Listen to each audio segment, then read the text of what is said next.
This is the way that it is portrayed day in, day out in the Arab media. مخطئ من ظن بأن أمريكا هي التي تتحكم في إسرائيل وقراراتها، إسرائيل المزعومة.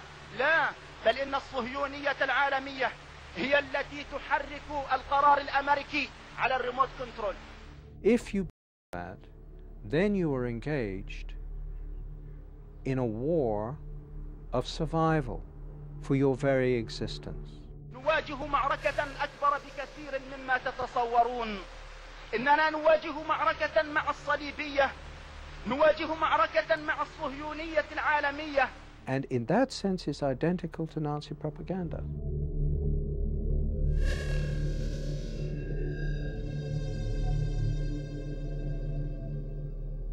This is a war of propaganda in which the same techniques of subversion that we saw earlier in the challenge posed by fascism and Nazism are repeating themselves.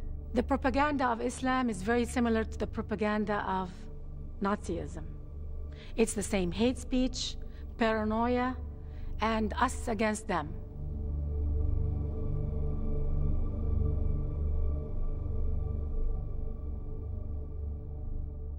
Here is a critical point that is generally overlooked. The anti-Semitism of the Nazis had a great appeal already in the mid-1930s to many Arab nationalists and Islamic fundamentalists. From the mid-30s, from 1936 on, Hitler and his propaganda sections made a great effort to win over the Arab peoples of the Middle East. We see that the undisputed leader of the Palestinian Arab national movement of the 1920s, 1930s and 40s, Haj Amin al-Husseini, the Mufti of Jerusalem, was a fervent admirer of Adolf Hitler. The Mufti was one of the founders of the radical Islamic movement, and Hitler saw at once that this man not only could serve his purpose, but wanted to serve his purpose. There is a very important meeting between Hitler and the Mufti of Jerusalem on the 28th of November 1941, of which we have a full protocol. And what Hitler explains is that this is first and foremost a war of extermination against Jewry. And he tells him to lock this secret in his heart. He is revealing it to the Mufti. It's extraordinary he should choose the leader of the Palestinian Arab National Movement for this revelation, which is in an official German document. It seemed strange to us that a Mufti who was not a pure Aryan was being received by Hitler. But they said, no, we have the same goal, which is the extermination of the Jews. The Mufti was sent to the Balkans, where he raised a Bosnian Muslim SS division. He had several SS divisions, the Handschar division, for example, where they had nominally Croatian officers, but the rank and file of the unit were entirely Muslim, Arab Muslims, and they were bringing them in from all over the world. I was utterly astonished that the Grand Mufti of Jerusalem had raised a Panzer division of Bosnian Muslims to fight along the Waffen-SS.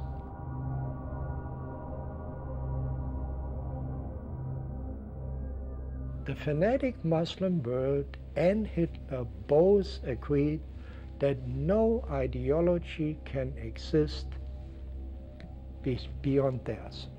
It's all-encompassing. A secular dogma like Nazism is less dangerous than this Islamofascism that we see today. It's less dangerous because Islamofascism has a religious twist to it. It says God the Almighty ordered you to do this, not the Führer, you know? So it is way more dangerous. It's trying to grow itself in 55 Muslim states. So potentially you could have a success rate of several Nazi Germanys if these people get their way.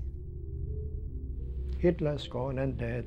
The German people are not the Nazis of 1944, but the Muslims have never wavered in their goal, which really is, if they possibly could, to kill all of the Jews. I'm convinced of that.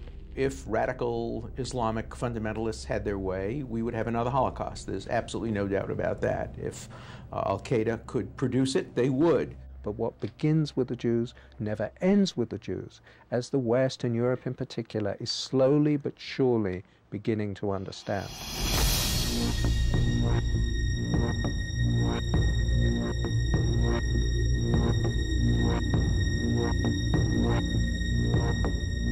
The Jews are the prologue. After the Jews come the real issues. Whatever happens to Israel,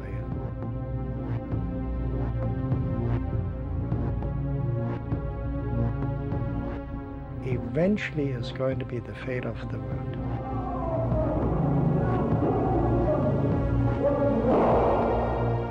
Israel presents the warning.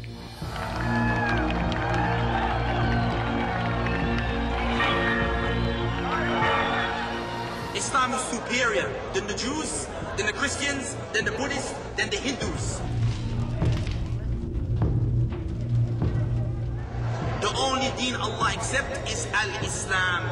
And whoever seeks any other deen apart from Islam will never be accepted.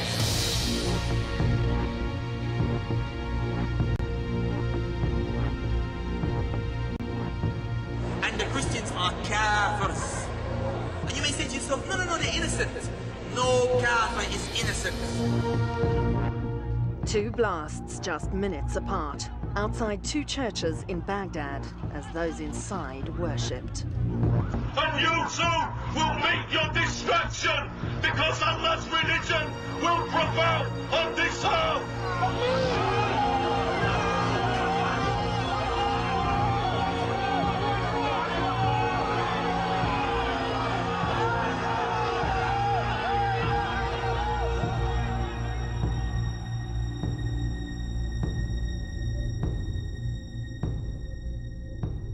They've been very clear about it. They're the same as Hitler's goals, you know. Kill all the Jews, crush the democracies, destroy Western civilization. They wish to strike down the West. They want to defeat the West. They want to defeat Christianity. They want to defeat Judaism. They want to spread Islam in their own way. أن الله عز وجل أوجب علينا أن ننشر هذا الدين في الأرض كلها. It's very clear. We've heard it so many times from many Muslim leaders that they want to Islamize the world. پیام انقلاب پیام جهانی است، در جغرافیا و زمان محدود نمی شود.